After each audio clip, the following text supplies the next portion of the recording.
Hello and welcome to the round ahead. Thanks to Coles, my name is Megan Waters. This is Josh Gabelich and Chad Wingard. Boys, thank you so much for letting me sub in for the next couple of weeks for the great Sarah Ollie and of course Nat Edwards, who, if I have my information correct, today is the day that we welcome another little team member into the family. Nat's having a little bubba today. You don't miss much, do you, Megsy? I mean, that is a perfect little nugget that we needed off the top, and this is why the AFL didn't remove the sub rule, Chad. Yes, welcome Megsy, the super sub. Come in for a couple of weeks, make an impact, kick some snags. It's good to have you on board. Well, hopefully I don't let the team down. But look, it is round 14 and I cannot believe how fast we've worked our way through the season. We have some seriously juicy matchups on the menu, and it all kicks off at Marvel Stadium on Thursday night with the Saints taking on the Dogs. And then for my favourite pastime, it's Friday night footy, the Battle of the Birds. The Hawks beat the Crows live under the lights in Launceston for the very first time on a Friday night. Then it's on to Saturday, 2nd v 7th. The Lions take on the GWS Giants at the Gabba, with both teams looking for redemption from their losses last week. We'll then make our way back to the spiritual home ground of footy, the MCG, of course, as the Dons take on the Cats. In the latest country game, we're really making our way around the country, aren't we? Which is exactly what North Melbourne have been up to. This is their second week on the road in WA, and this week they'll meet the Dockers at Optus Stadium on Saturday night. Then on to Sunday, Arvo footy over in Adelaide, Ghana country, your neck of the woods, Chad, as Port take on the D's. And then we return to Optus Stadium for the last game of the round with the West Coast Eagles hosting Carlton. So let's kick off our preview with Thursday night footy, which sees St Kilda hosting the Doggies. Now, these two teams met just 8 weeks ago in round 6, where the Western Bulldogs won by 71 points, but that wasn't the biggest storyline from the night, was it, Chatty? No, it wasn't, and this brings us to the hook, if that doesn't get you excited, that game. But Sam Darcy, the return of the unicorn, I suppose. We saw the Bontempelli come back for Western Bulldogs in the same game that they lost Sam Darcy. And Josh, what an injury it was. Well, we thought it was an ACL, Chad. If you go back to Easter Sunday night, everyone in footy, including the Western Bulldogs, assumed this was an ACL, but scans miraculously cleared him the next day of a season-ending injury. And just 8 weeks later, he's missed 7 games, just 8 weeks later, he's going to return tomorrow night. The question is, how quickly can he get back to that form to start the year, where he kicked 14 goals in the first 5 games of the year to completely explode. He was the most dominant player, not just the most dominant forward, he was the most dominant player across the first 5 rounds. And he was the most watchable for me. Wasn't he? He was someone that sold the tickets that you want to come to the footy every week to watch him play, because he just did stuff that you wouldn't see from a 200 centimetre player, on his left, on his right, taking marks, dominating up forward. He's a player that's super exciting to watch, and it's definitely worth the pay for admission this week. Absolutely. It is very hard to watch that vision back though, isn't it? Certainly looks like it was a really, really painful one to come back from, but looking forward to seeing him back out there. Gabbo, I know that you caught up with Luke Beveridge, of course the coach, yesterday. Can you talk us through how that went down? Yeah, I can, Megsy. I spent some time with him yesterday afternoon because he put pen to paper officially yesterday on a 2-year contract extension, which extends his time until the end of 2027. That'll be his 13th season in charge. Now, he told me yesterday that he didn't contemplate coaching anywhere else. He's been linked to Melbourne, to Fremantle, and the thought was maybe he'd go and coach another club like we've seen a Damien Hardwick do after a really long stint. Maybe take some time out like John Longmire is doing this year. But he did tell me that the external review conducted by Peter Jackson at the end of 2023 was a godsend. It has reset the organisation. It has put them back on track towards premiership contention. So many changes during that period. But he did tell me that Peter Jackson's also become a mentor for him. Former Melbourne, former Essendon CEO. He spent a lot of time working with him since that review. So he's not going anywhere. They've got the stability that they need with 12 games to go in 2025, plus hopefully another finals campaign. And it also gives them the stability to plan for 2026 when it comes to trade targets and the draft. Well, while we're still talking about Bevo, there will be one player in particular who I imagine Bevo will have on his mind, and that is, of course, Nazai Wanganeen-Milera. Chatty, what do you make of how Nazai has been going this year? Yeah, Nazai, he's been an absolute superstar of the competition. You think about the jump that he's made from last year to this year, the consistency, the way that he just impacts the game. We're both up in Alice Springs, and the way that he just takes on the person on the mark, he creates something out of nothing. I mean, he has the scoreboard impact, he has the involvement. He's obviously got players in the back line that help him out as well, with Sinclair and Wilkie, which obviously superstars as well. But for someone who's You're not sure where he's going to go into the year. It's going to be interesting. What do you think, Josh? What's the, I suppose, pulling points if you're Nazai thinking about a change potentially? Well, as you touched on, both you and I were at Traeger Park, and we both spoke to him post-game after that win against Melbourne. And he did tell me in the interview how happy he is at St Kilda, how much he loves Ross Lyon, loves the coaching staff, loves the environment at Moorabbin, loves the players. Mitch Owens and Marcus Windager are not just his housemates, but two of his best mates. Are all drafted back in 2021. But there is the lure of home. Both Port Adelaide and Adelaide have been in the hunt for him for more than 12 months now. He's out of contract right now. I think he's the most intriguing signature this year. I think he's club shaping if you sign him. But how real is the lure of home, especially for someone at that age and stage of life? Yeah, well, I don't think money's the option, I suppose, the deciding factor for him. You think about someone who wants to be successful and wants to play, I suppose, in a position where he can go and play home. You think about the players that have done it recently. You think about Isaac Rankin, who's gone from Gold Coast, who are a small market, similar to St Kilda, and gone to Adelaide, which is a very strong market with footy. And so is Nazai going to, I suppose, Wingard and Miller are going to enjoy being the, I suppose, rock star in Adelaide? Can he cope with that? But also, has St Kilda sold enough for him to want to stay? Because I think success is a massive pull. That's their only pulling point at the moment. That's a good point. Well, it will be interesting to see how it all unravels. But while you are talking so much about Nazai, I think it's time that maybe you head over to the screen to have a little bit of a chat about Nazai's partner in crime. And I know that you mentioned Jack Sinclair a little bit earlier on there, Chatty. So I'll hand that over to you two now. Well, Megsy, Jack Sinclair is one of St Kilda's best ever rookie picks, and he plays game 200 upstairs tomorrow night against the Western Bulldogs. Chad, he wasn't on anyone's radar in his draft year. In fact, he actually focused on cricket at Scotch College. He went back to the Oakley Chargers as a 19-year-old. St Kilda took him at pick 1 in the rookie draft at the end of 2014. It didn't take long for him to inherit Robert Harvey's famous number 35 Guernsey, and in that jumper, he's become not only a two-time All-Australian at halfback, but a two-time Trevor Barker Award winner. Right now, he's the number 1 rated halfback in the competition. And with the milestone tomorrow night, it's a timely reminder of the stars you can find in the rookie draft. Yeah, it just shows you, it doesn't matter where you get drafted in your draft year, and whether that's your 18 or your 24 year, it matters what you put in and how much, I suppose, effort you put into your career to reach your ceiling. And by gosh, he's reached his ceiling. The last 4 seasons, he's averaged 27 disposals, and he's been a pivotal point in St Kilda's rebounding from 50. Well, it's got us thinking, Chad, ahead of this 200th game for Jack Sinclair, who are the other current stars that started their AFL careers on the rookie list? We're going to park Jeremy McGovern and Luke Bruce from this conversation because they're not out there right now, but there are so many great names that feature. Have a look at them here. And I think Collingwood have got 3 of the absolute best right now. Dan Houston arrived at Port Adelaide on the rookie list. Brodie Mychek's one of the best mature age rookies in the game, considering he was drafted from Port Melbourne at the age of 24. But how about Jack Crisp? He arrived at Brisbane as a rookie. He's become a 2-time Copeland Trophy winner. He's an All-Australian. He's a premiership player.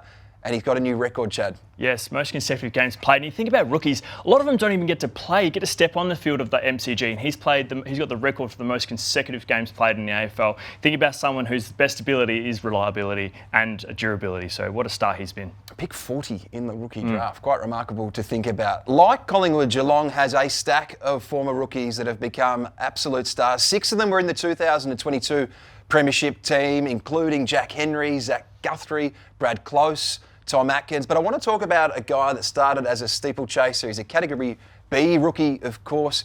He's closing in on 300 games. He's got 2 Cargie Greaves medals at home. He's an All-Australian, he's a premiership player, and his name is Mark Blicavs. Hey, you just said it all. What can't this guy do? We talk about a unicorn. He could literally do anything on the football field. Wing, ruck, forward, back. He's done it all. Most versatile player. Oh, most versatile player I think I've ever seen in the AFL system. And you think about someone like Geelong, a team like Geelong, who has an asset like that. I feel like they find diamonds in the rough every single year. And the powerhouse of Geelong, what an asset to have. Now, it's not all about Jack Sinclair at St Kilda. Rowan Marshall's been a great find, taken from North Ballarat at the age of 21. But how about Cal Wilkie? Yeah. This guy was a 22-year-old working in an accounting firm in Adelaide and playing in the Sandful on the weekends. Right now, he's the number 1 rated key defender in the game. And what a steal of the draft he's been. I mean, you talk about St Kilda, and they've got some superstars back there with Sinclair. Obviously, got Wilkie and Wingard and Miller. But for me, it's his leadership. I suppose you think about how people around him are excelling. That shows you the great signs of someone who's leading from the front. Megsy, just in case you missed, I haven't pointed out Charlie Cameron, Tom Papley. We can include Tyson Stegel in that conversation, but we talk about the forwards enough. Yes, we do. But what a great team. I mean, put them all together and make a team, and gee whiz, that would be a dangerous, dangerous one to come across. But look, as I did mention a little bit earlier, history will be created this weekend with the very first ever Friday night game in Tasmania. Tassie has historically been a happy hunting ground for the Hawks, Josh, but they will certainly have their work cut out for them this week against one of the informed teams of the competition. Chad, there has been plenty of talk around Adelaide's three-headed monster up forward, but this could be the battle of the small forwards as well, couldn't it? Yeah, definitely. You think about people who sell you tickets and gets people through the gates. I think Tassie's going to have a pretty big crowd down there. Chad Wingards. Yeah. But you think about Rochelle, you think about these small forwards. You've got Ginnivan, Watson, Moore for the Hawks, and you've got Rochelle, Keys, and Rankin, of course, for Adelaide. I thought, let's compare them. Who's going to be better off in the next 3 years? Because obviously at the moment, you look at these stats, it's pretty skewed towards Adelaide Crows this year. I'm going to try and not be biased because I played for Port Adelaide, didn't agree with Adelaide, and now I've gone to Hawks and I'm biased to them.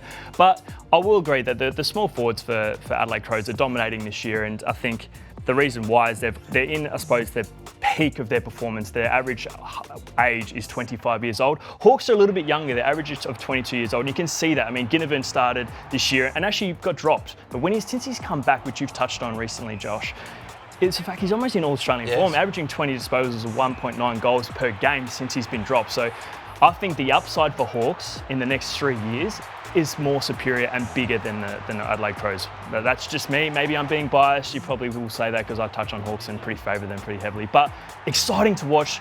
Definitely worth the watch this weekend. You are biased. Oh, yeah. It's simple. You don't like Adelaide, you played for Port, and you played for Hawthorn. There's no surprises with this. Hey, but you do make a compelling case, and I like the Jack Ginnivan comparison as well. And I think we're going to see Nick Watson back on Friday night. And wouldn't he be a massive inclusion after missing last Thursday night with illness, Megsy? Yeah, it's going to be great to see him back. But as you talked about, I mean, I'm a big fan of Isaac Rankin as well. He's been so incredible this season, and it's great to see him go from strength to strength. But from the smalls to the talls, it is time for Player Portrait. Well, Megsy, Riley O'Brien gets the job done week in, week out, and is one of the most underrated ruckmen in the AFL. But he has another job in his sights post-footy. When I sat down with him for this feature a couple of years ago, he was finishing off a third degree. He's now completed a fourth. Yes, that's right, 4 degrees, a Bachelor of Medical Science, a Master of Neuroscience, a Master of Public Health, and most recently, an MBA. No one has completed more study while playing in the AFL than Riley O'Brien, and there is more to come. The 29-year-old wants to be a doctor, but as we discussed with Sam Davidson earlier this year, you can't study medicine and play footy at the same time. There simply aren't enough hours in the week. Medicine will have to wait, but another 4-year degree is certainly the plan down the track. And he won't be the first Crow to head down this path. Back in the 90s, Matthew Liptak famously juggled medicine and footy, working up to 70 hours a week in a hospital in the final year of his career before retiring early to focus on his work as an orthopaedic surgeon. Riley O'Brien is now up to 134 games and has had to earn every single one of them. Not a single club looked at him in his draft year. The Crows were the only one that spoke to him the next year before selecting him as a rookie out of the Calder Cannons. He only played twice in his first 4 years behind Sam Jacobs. But since winning the Malcolm Blight medal in 2020, Riley O'Brien has barely missed a game. It's the reason why clubs are coming for the unrestricted free agent right now. But in future, patients will be coming to see Dr. O'Brien. It's not hard to see why Riley O'Brien is considered the smartest player in the game right now. Right, Essendon take on Geelong at the MCG on Saturday afternoon, and as a Bombers supporter, I know we didn't have the best record against the Cats, but I didn't know it was this bad, Gavo. Oh, Megsy, it's horrific. It dates back to 2004. The last time Essendon won a final was that elimination final. They lost the following week to Geelong in that semi-final, and since then Geelong has won 21 of the last 25 matches, including the past 7 games straight. It's not going to get much easier this weekend. No Mason Redman again. He's going to miss 3 games with that calf strain out of the weekend. So a pretty tough task. It is country game though. It's one of the great games on the fixture to highlight this round. Another one of Kevin Sheedy's ideas that he masterminded. Anzac Day, Dreamtime, country game. Started in 2016, has gathered a lot of momentum. Can't wait to see how this one unfolds on Saturday. And it's not just about the 2 teams going head to head, it's also the coaches, Megsy. It is indeed. But I do want to just quickly touch on something with you, Chatty. Was there ever a bogey team that you ever came against that you could just never get past? Well, it's brought up on the show that I've never won down at GMHBA, so Geelong must have a few pretty good notches on a few teams, unfortunately. Well, as you said, Josh, it is time for a milestone game for both coaches. It's time for the top 5, and in honour of the Scott brothers, we thought we'd rank our top 5 brothers playing at the moment, and at number 5, it's the King brothers. It certainly is. Let's have a look. Max and Ben King taking 2 picks apart 6 years ago now. Max has just had so many issues with his body to start his career, Chad. We're not going to see him until late this season. Been such a frustrating year. But Ben King looms as a potential Coleman medalist by the end of the year. Yes, and talking about a previous Coleman medalist, you've got Ben and Harry Mackay. And geez, we love when you see brothers come up against each other. We see some obviously play together, but both of them are just aerial ability, just take the marks and just real massive, I suppose, aerial support for their teams. Both of them missed on Sunday night as well, so we could have seen them go head-to-head again. How about the Ashcrofts? They are absolutely flying right now. Levi Ashcroft, clearly one of the favourites for the rising star in his debut season. And we know Will. He's already a Norm Smith medalist and gone to another level this year. Coming off that ACL last year, he really is exploding. And you got the Taconing brothers. I love this moment. Bit of push and shove. I wonder who Mum was going for in the stands. You always wonder that kind of stuff. You want to be a fly on the wall because you got to support Who's both the favourite? brothers. Oh, I don't know. Who's the golden child? Whoever signs the biggest contract end of the year, maybe. Love a little bit of brotherly love. And the Dacos, or the Dakai, as they like to be known as. I mean, hard to go past these two. We discussed this with Nat Edwards earlier in the year. She was big on the Ashcrofts ahead of that Easter Thursday game, and then the Dacos brothers turn it on. So much focus on Nick, and rightly so, given his phenomenal start to his AFL career. But Josh Dacos is a Copeland Trophy winner in a premiership year. That can never be taken away from him. And right now, I think he's challenging his brother for another best and fairest. He's going that well. He's in the All-Australian discussion after moving a half back. It's so nice to see that vision as well of the two brothers holding up the cup. That is just a family memory an iconic family memory that they'll have with them forever. And of course, it's no surprise that the Dacos boys found themselves at number 1. But we are heading to the Brisbane and GWS game now at home on Saturday night for the Brisbane Lions, which gives us an opportunity to go back to the tape and look back at the last time that these two teams met in last year's unbelievable semi-final clash. Look away now. Giants fans, really, Chad. It was a disaster in the end when you think they led by 44 points, having been overrun in the qualifying final. What a disaster. Straight set. The scars are still there. Oh, the scars are definitely still there. They were 31 points down in the final term and kicking 6 goals in the last. And Danaher, especially in the last 4 minutes, kicking the 2 goals. I mean, one from the boundary. And then, it's just deliberate out of bounds. I mean, umpire makes the call, but look at that kick. For a left footer to make that work, away game, they fought.